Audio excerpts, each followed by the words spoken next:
ఇంట్లో చేసుకునే వర్క్ని అట్లా డివైడ్ చేసుకుంటూ టైం మేనేజ్ చేసుకుంటూ వర్క్ చేసుకుంటాను.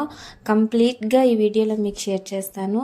హాయ్, హలో, నమస్తే, welcome back to my channel Divya's happy home. ఒక్కొక్కరికి ఒక్కొక్క లైఫ్ స్టైల్ ఉంటుంది కదా. ఎర్లీ మార్నింగే తొందరగా వర్క్ అంతా కంప్లీట్ చేసుకొని జాబ్కి వెళ్ళే వాళ్ళు ఉంటారు.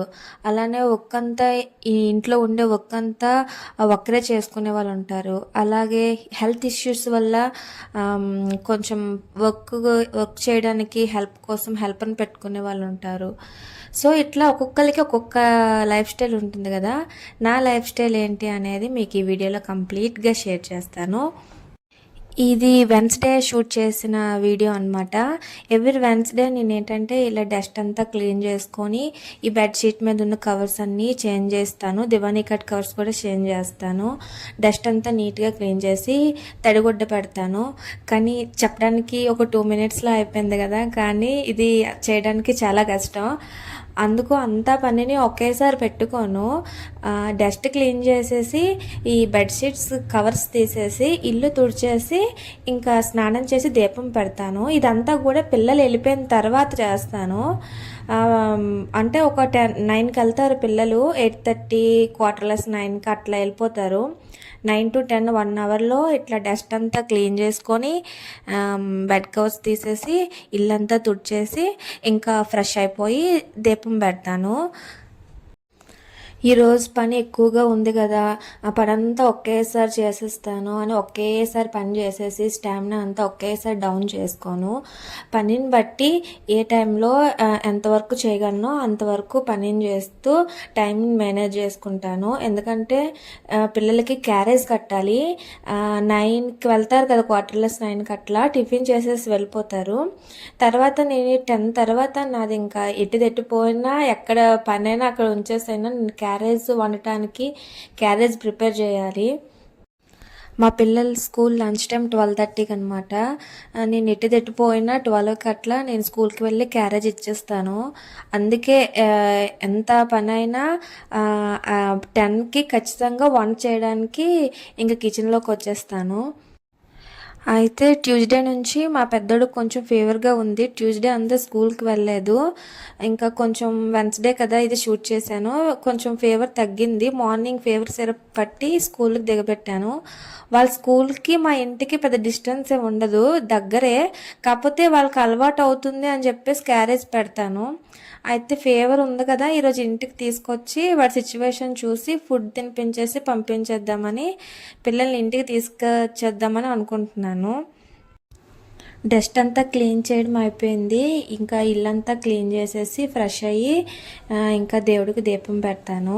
మాకు పువ్వులు కూడా చాలా ఎక్కువ ఉంటాయండి. మా ఇంటి పక్కనే నేను ఇట్లా ఏటంటారు చెట్టు పేరు, గన్నేరు చెట్టు, పసుపు గన్నేరు అంటారు. ఈ చెట్టు వేసానండి. బాగా పూస్తాయి పువ్వులు. ఈ ఒక్క రొమ్మకే ఉంచుతారు, అవతల పక్క రొమ్మలంతా బయట అందేస్తాయి అందరికీ. సో అందరూ దేవుడి పూజ కోసం వేరుకుంటారు. ఈ ఒక్క రొమ్మకున్న పువ్వులు మట్టుగా నాకు వదిలేస్తారు. నాకు పూజకి అవి సరిపోతాయి. ఇంకా పూజ కంప్లీట్ అయిన తర్వాత కాయగూరలు తేయడానికి వెళ్ళాలి. మాకు కాయగూరలు కూడా ఫ్రెష్గా దొరుకుతాయండి. ఏ రోజు ఆ రోజు తెచ్చుకుంటాను. దూరంగా వెళ్ళి కాయగూరలను కొనాలి అంటే ఒకేసారి వెళ్ళి ఒక 1 week సరిపోయినట్టు వచ్చి ఫ్రిడ్జ్లో పెట్టుకోవచ్చు. కానీ మాకు డైలీ దొరుకుతాయి దగ్గరలోనే. మేము ఉన్న ఏరియాకి దగ్గరలోనే మాకు కాయగూరలు కూడా ఫ్రెష్గా దొరుకుతాయి. అందుకే నేను ఏ రోజుకి ఆ రోజు తెచ్చుకుంటాను. ఈ రోజు అయితే వంకాయలు తెచ్చాను. వంకాయ టమాటా వండుతామని. వంకాయ టమాటా కర్రీ, రైస్, రసం ఆఫ్టర్నూన్ లంచ్ మెనూ. కొన్నిసార్లు కిచెన్లో వంట చేసుకుంటూ మల్టీ టాస్క్లు చేయాల్సి ఉంటుంది. నేను ఇక్కడ వంట చేసుకుంటూనే తోమిన సామాన్లు ఉంటాయి కదా, అవి ఆరిపోయాయి. అవి తెచ్చి సర్దుకుంటూ మళ్ళీ కిచెన్లో ఉన్న సామాన్లన్నీ బయట పెట్టేసి, అంటే టిఫిన్ చేసిన సామాన్లన్నీ బయట పెట్టేసాను తోమడానికి. ఇంకా వంట చేసుకుంటేనే ఆ తోమాలు కూడా. ఇక్కడ నేను టమాటా చూపిస్తున్నాను కదా, అది మన టమాటా అంతా కర్రీలో వాడచ్చు, కానీ ఆ మూడిక మాత్రం తీసేయాలంట. అది కిడ్నీలో స్టోన్స్ రావడానికి కారణమవుతుంది. సో ఎవరికైనా తెలియని వాళ్ళు ఉంటారని చెప్తున్నాను. నేను లీటర్ పాలు తీసుకుంటాను. మార్నింగ్, ఈవినింగ్ మా వారికి టీ పెట్టాలి. ఇంకా పిల్లలు స్కూల్ నుంచి రాగానే వాళ్ళకి హార్లిక్స్ కలిపేసి ఇస్తాను. ఇంకా మిగిలిన పాలు ఉంటాయి కదా, అవి కొంచెం తోడు పెడతాను పెరుగు. ఇంకా దాంట్లో ఉండే మిగిలిన వేరే క్యాన్లో తీసుకుంటాను. ఆ క్యాన్ ఫిల్ అవ్వగానే నేను నెయ్యి చేస్తాను. ఇంకా స్టవ్ మీద కర్రీ ఉడుకుతుంది. అలాగే రైస్ కూడా సిమ్మిలో పెట్టేసి ఇంకా అన్నీ తోమడానికి బయట పెట్టేసి ఇంకా తోమడానికి అన్నీ రెడీ చేసుకున్నాను. యువతల సిమ్మిలో పెట్టేసి అన్నీ కూడా తోమడానికి వెళ్ళాను. మా సింక్ చాలా చిన్నదండి. లేకపోతే ఒక పక్క వంట అవుతూ నేను ఒక పక్క సింక్లో సామాన్లన్నీ క్లీన్ చేసుకునేదాన్ని. కానీ మా సింక్ చాలా చిన్నదనమాట. సో అవతల వంట అవుతూ చిన్న మంట మీద వంట చేసుకుంటూ అవతల గిన్నెలు కూడా నేను ఈ టైంలోనే క్లీన్ చేసుకోవాలి. ఇట్లా టైం సెట్ చేసుకుంటాను అనమాట. ఒక పక్క వంట చేస్తూనే ఒక పక్క గిన్నెలు కూడా క్లీన్ చేస్తాను. ఇట్లా టైం మేనేజ్ చేసుకుంటాను. మల్టీ టాస్క్లు చేయాలి మరి, తప్పదు ఇంకా. ఇవన్నీ కంప్లీట్ అయ్యేసరికి పిల్లల లంచ్ టైం కూడా అవుతుంది. ఇంకా గిన్నెలు తోమే ముందు ఒకసారి వెళ్ళి కర్రీని కలిపేసి వచ్చాను. పిల్లల లంచ్ అయ్యాక, నా లంచ్ అయ్యాక ఖచ్చితంగా నేను 2:30-3 వరకు రెస్ట్ తీసుకుంటాను. నెక్స్ట్ మళ్ళీ బూస్టింగ్ అవుతుంది నా బాడీ, లేదంటే ఇంకా స్టామినా డౌన్ అయిపోతుంది. సో రెస్ట్ మట్టు ఖచ్చితంగా తీసుకుంటాను లంచ్ అయ్యాక. చూడండి, ఇక్కడ వీడియోలో చూపించినట్టు అంత ఫాస్ట్గా వర్క్ అయిపోతే ఎంత బాగుంది కదా. అలా అవ్వదు, అది కళ మాత్రమే. ఓకే, ఇటు ఇలా చేయడం వల్ల ఏంటంటే ఒక పక్క గిన్నెలన్నీ క్లీన్ అయిపోతాయి, తోమిడం అంతా క్లీన్ అయిపోతుంది, ఇంకా వంట కూడా అయిపోతుంది. అలా కాకుండా వంట దగ్గరే అలా ఉంటే ఇంకా వంట మాత్రమే అవుతుంది, ఇంకొక పని ఇంకా అవ్వదు. అలా వంట చేసుకుంటూ వీలైతే చేయగలిసిన పనులన్నీ చేసుకుంటూ పోవాలి. ఇంకా ఇగో ఇట్లా కర్రీ కూడా కంప్లీట్ అయిపోతుంది, అన్నం కూడా ఉడికిపోయింది. ఇంకా కొంచెం రసం చేసేసి ఇంకా రసం చేసేస్తే ఆల్మోస్ట్ కుకింగ్ అయిపోయినట్టే. చూస్తున్నారా, ఇక్కడ అన్నం ఓరుస్తున్నాను కదా, దీన్ని మట్టితో తయారు చేస్తారు, జిబ్బే అంటారు. ఇది అన్నం ఓర్చింది. నేను ఒకప్పుడు సిల్వర్ రేక్ హోల్స్ ఉంటుంది కదా, ఆ సిల్వర్ రేక్తో ఓర్చేదాన్ని. అప్పుడు హ్యాండ్ మీద గెంజంతా ఒలిగి కాలిపోయింది.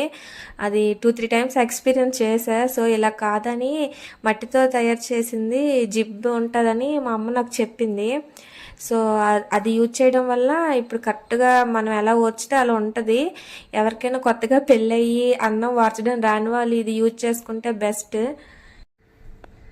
అమ్మయ్య, గిన్నెలు తోమడం కూడా అయిపోయింది. ఇంకా అక్కడ అంతా క్లీన్ చేసేసి ఇంకా లోపలికి వచ్చి రేపటి టిఫిన్ కోసం మినపగుళ్ళు నానబెడుతున్నాను. ఇడ్లీ కోసం అనమాట. 2-3 టైమ్స్ నీట్గా వాష్ చేసి మినపగుళ్ళు నానబెట్టుకుంటున్నాను. అలాగే నూక కూడా ఒక గ్లాస్కి 2.5 గ్లాసులు నూక వేసి అది కూడా నీట్గా వాష్ చేసి ఇంకా అది కూడా నానబెట్టు. ఈ ఒక్కంతా కంప్లీట్ అయ్యేసరికి ఈజీగా 12:30 అయిపోతుంది. ఇంకా పిల్లల్ని తేడానికి స్కూల్కి వెళ్ళాలి. స్కూల్కి వెళ్ళి ఇంకా పిల్లల్ని తీసుకొని వచ్చి వాళ్ళకి ఫుడ్ తినిపిస్తాను. ఈ టిఫిన్ కోసం పప్పు నానబెట్టడంతో మార్నింగ్ సెక్షన్ కంప్లీట్ అవుతుంది. ఇంకా ఆఫ్టర్నూన్ సెక్షన్ స్టార్ట్ అవుతుంది.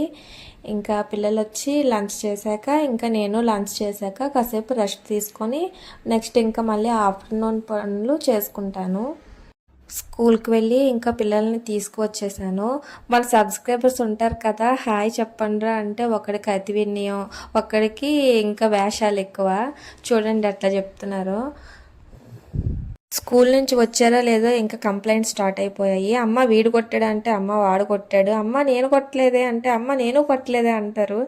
ఇంకా ప్రతి ఒక్క పిల్లలు ఉన్న పేరెంట్స్కి ఇది ఇంకా కామన్. ఇంకా స్కూల్ నుంచి వస్తే ఇంకా స్టార్టింగ్ ఇవే కంప్లైంట్స్ మా ఇంట్లో.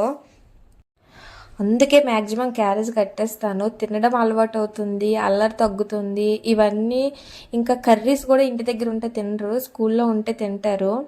సో ఇన్ని రీజన్స్ వల్ల తప్పకుండా ఖచ్చితంగా క్యారేజ్ కట్టేస్తాను. కాకపోతే ఏంటంటే చెప్పే కదా, పెద్దోడికి కొంచెం ఫీవర్ ఉంది, అందుకే తీసుకొచ్చాను. పర్వాలేదు, ఇప్పుడు బాబు నార్మల్గానే ఉన్నాడు. అందుకే కొంచెం తినిపించేసి ఇంకా మళ్ళీ స్కూల్కి దిగబెట్టేశాను. స్కూల్కి దిగబెట్టి వచ్చాక ఇలా బెడ్ కవర్స్ అన్నీ సర్దేశాను. ఇంకా హాట్ వాటర్ పెట్టేసి ఇంకా ఈ తీసిన కవర్స్ ఉంటాయి కదా పాతవి, అవన్నీ నానబెట్టేశాను. ఇంకే ఈ పని అంతా అయిపోయాక నేను కూడా లంచ్ చేసేసి ఇంకా కాసేపు రెస్ట్ తీసుకుంటాను. 3 వరకు రెస్ట్ తీసుకున్నాను. ఇట్లా వర్క్ ఎక్కువగా ఉన్నప్పుడు ఏంటంటే డైలీ రొటీన్‌లో ఈరోజు చేయకపోయినా పర్వాలేదు అన్న పనులను నేను నెక్స్ట్ డే చేసుకుంటాను. ఫర్ ఎగ్జాంపుల్ ఇప్పుడు బట్టలున్నాయి. అవి మనం ఒకే డ్రెస్ 2 డ్రెస్సులతో ఉండం కదా! ఈరోజు ఉతకకపోయినా రేపు మళ్ళీ మనం ఇంకొక డ్రెస్ వేసుకోగలుస్తాం. మన దగ్గర ఉంటాయి. సో, అలాంటప్పుడు నేను బట్టలనేవి నేను నెక్స్ట్ డే ఉతుకుతాను. ఆ రోజు పని ఎక్కువగా ఉంది కాబట్టి ఎక్కువగా ఉన్న రోజు నేను ఆ బట్టలు ఉతకడం అలాంటివి పెట్టుకోను. సో, అట్లా పని ఎక్కువగా ఉన్నప్పుడు ఈరోజు చేయకపోయినా పర్వాలేదు అన్న పనులను మాత్రం నేను నెక్స్ట్ డే చేసుకుంటాను.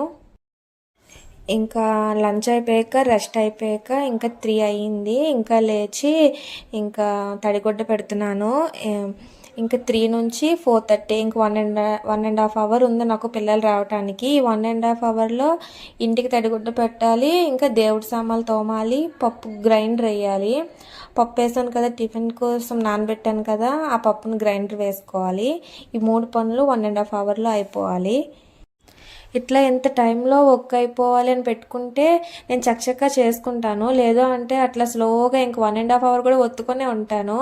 ఇంకా 1.5 అవర్లో ఇంకా పనంతా అయిపోవాలి, ఇల్లు వత్తడం అయిపోవాలి, గ్రైండర్ వేయడం అయిపోవాలి, ఇంకా దేవుడి సామాన్లు తోమేయాలి అని ఇట్లా పెట్టుకుంటే హాఫ్ అన్ అవర్కి ఒక పని లెక్క నేను అట్లా చకచకా చేసుకుంటాను. ఇలా చేయడం వల్ల పిల్లలు వచ్చేసరికి నా పనంతా అయిపోతుంది. పిల్లలు 4:30కి వచ్చి ఇంకా స్నాక్స్ తిని ఇంకా మిల్క్ తాగేసి ఇంకా 5కి అట్లా వెళ్ళిపోతారు. ట్యూషన్కి వెళ్తారు. ట్యూషన్కి వెళ్ళిన తర్వాత నాకు ఇంకా ఖాళీ అనమాట. ఆ టైంలో బుక్స్ చదవడం, న్యూస్ పేపర్ చదవడం, అలా మేడపైకి వెళ్ళి మొక్కలన్నిటిని చూసి వాటికి మొక్కలకి నీళ్ళు పోయడం, ఇంకా ఒక్కొక్కసారి ఎవరైనా నాకు తోడుంటే వాకింగ్కి వెళ్ళడం అట్లా చేసుకుంటానన్నమాట. డైలీ సేమ్ ఇంతే పని ఉంటుందని ఉండదు. ఒక్కొక్క రోజు ఎక్కువ పని ఉంటుంది, ఒక్కొక్క రోజు తక్కువ ఉంటుంది. సో, ఎక్కువ ఉన్న రోజు ఒకేసారి అంతా చేసి స్టామినా అంతా ఒకేసారి డౌన్ చేసి డౌన్ అయిపోయి ఇంకా మనం వీక్ అయిన కన్నా ఇట్లా రెస్ట్ తీసుకుంటూ టైం సెట్ చేసుకుంటూ మేనేజ్ చేసుకుంటూ వర్క్ చేస్తే మనకి బాగుంటుంది, హెల్త్ బాగుంటుంది, పనికి పని అవుతుంది. It's my personal opinion. So, ఇది ఫ్రెండ్స్ వీడియో మీకు నచ్చినట్లయితే లైక్ చేయండి, షేర్ చేయండి, ఇంకా ఛానల్ సబ్స్క్రైబ్ చేసుకోండి.